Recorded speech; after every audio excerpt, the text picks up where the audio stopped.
ಪರಿಮಳಳ ಪ್ರಥಮ ರಾತ್ರಿ.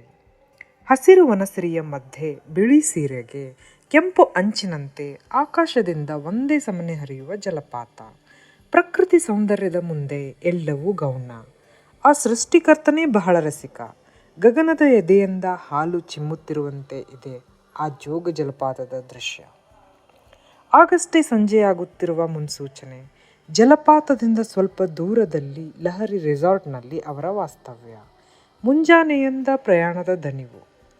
ಆ ದಣಿದ ದೇಹದಲ್ಲಿಯೂ ಪರಿಮಳ ಮೇಜಿನ ಮೇಲೆ ಮಡಚಿಟ್ಟ ಬಿಳಿ ಬಣ್ಣದ ಟವೆಲ್ ತೆಗೆದುಕೊಂಡು ಸ್ನಾನಕ್ಕೆ ಹೋದಳು. ಅವಳ ನಂತರ ಮೂರ್ತಿ ಕೂಡ ಸ್ನಾನಕ್ಕೆ ನಡೆದನು. ನಾನು ತಯಾರಾಗುತ್ತೇನೆ, ಅಷ್ಟರಲ್ಲಿ ನೀವು ಹೋಗಿ 4 ಮೊಳ ಮಲ್ಲಿಗೆ ಮಾಲೆ ತೆಗೆದುಕೊಂಡು ಬನ್ನಿ ಎಂಬ ವಿನಂತಿ. ಅವಳಿಗೆ ಮಲ್ಲಿಗೆ ಅಂದರೆ ಇಷ್ಟ ಎಂಬುದು ಅವನಿಗೆ ತಿಳಿದ ವಿಷಯ. ಅವನು ಹೊರ ನಡೆದನು. ಇವಳು ತನ್ನ ಬ್ಯಾಗ್ ತೆಗೆದು ಇಸ್ತ್ರಿ ಮಾಡಿಟ್ಟ ಸೀರೆ ರವಿಕೆ ತೆಗೆದು ಸೀರೆ ಉಟ್ಟಿದಳು. ಅದೇನೋ ಆನಂದ ಹೆಣ್ಣಿಗೆ. ಸೀರೆ ಎನ್ನುವುದು ಒಂದು ಅದ್ಭುತವಾದ ಕಲ್ಪನೆಯೋ ಅಥವಾ ಕಲೆಯೋ. ಮೂರ್ತಿ ಅವಳಿಗೆ ಇಷ್ಟವಾದ ಸೂಜಿ ಮಲ್ಲಿಗೆಯ ಮಾಲೆ ತೆಗೆದುಕೊಂಡು ಬಂದನು. ಬಾಗಿಲು ತೆಗೆದ ಮೂರ್ತಿಗೆ ಆಶ್ಚರ್ಯ.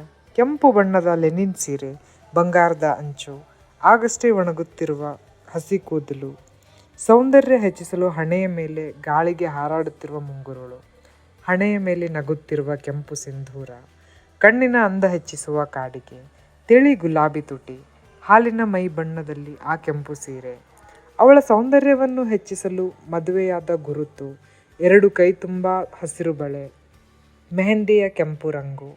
ಅವಳನ್ನು ನೋಡಿದ ಅವನಿಗೆ ಅವಳ ಸೌಂದರ್ಯವನ್ನು ತನ್ನ ಕಣ್ಣಲ್ಲಿ ಬಚ್ಚಿಟ್ಟುಕೊಳ್ಳಬೇಕೆಂಬ ಆಸೆ. ಅವನು ತಂದ ಬಿಳಿ ಮಾಲೆಯನ್ನು ಅವಳ ಜಡೆಗೆ ಮುಡಿಸಿದನು. ಆ ಹೂವಿನಲ್ಲಿ ಜೋಗಕ್ಕೆ ಮದುಮಗಳು ಬಂದ ಸಂಭ್ರಮದಂತೆ ಅನಿಸಿತು. ಆ ಹೂವನ್ನು ಅವಳಿಗೆ ಹಾಕಿ ಹಿಂದಿನಿಂದ ತಬ್ಬಿಕೊಂಡನು. ಅವರ ಮೊದಲ ಸ್ಪರ್ಶ, ಇಬ್ಬರ ಭಾವನೆ, ಮನಸ್ಸು ಸೀಮಿತ ತಪ್ಪಿದ ಅನುಭವ.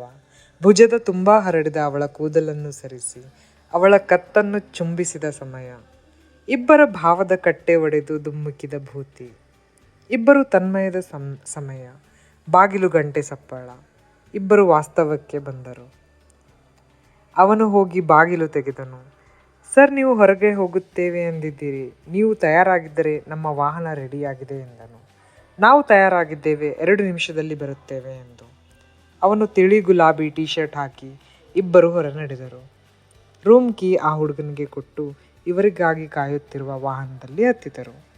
ಜಲಪಾತದಿಂದ ಸ್ವಲ್ಪ ದೂರದಲ್ಲಿ ಇಳಿದರು.